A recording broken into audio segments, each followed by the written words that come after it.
માટલા ફોડીને વિરોધ પ્રદર્શન કરવામાં આવ્યું। દિલ્હી જળ સંકટ મામલે દિલ્હી ભાજપે 14 જેટલા સ્થળોએ માટલા ફોડીને વિરોધ કર્યો છે।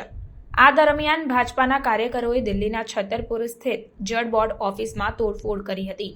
ઓફિસમાં માટલા ફેંકીને કાચ તોડી નાખ્યા હતા અને હાલમાં કોઈને ઈજા થઈ હોવાની માહિતી મળી નથી।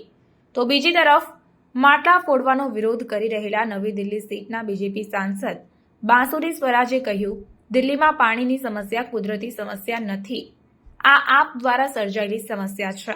દિલ્હીમાં પૂરતું પાણી છે, હરિયાણા પણ વધુ પાણી છોડી રહ્યું છે।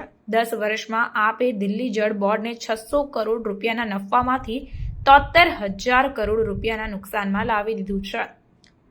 બીજેપી અધ્યક્ષ વિરેન્દ્ર સચદેવાએ કહ્યું કે દિલ્હીમાં પાણીની તંગી માટે જો કોઈ જવાબદાર છે તો તે સીએમ અરવિંદ કેજરીવાલ છે। દિલ્હીમાં પાણીનો સંગ્રહ કરવાની જગ્યા છે, હરિયાણા પણ તેની ક્ષમતા કરતાં વધુ પાણી આપી રહ્યું છે। પાણીની ચોરી અને બગાડ આ અછતનું મૂળ કારણ છે।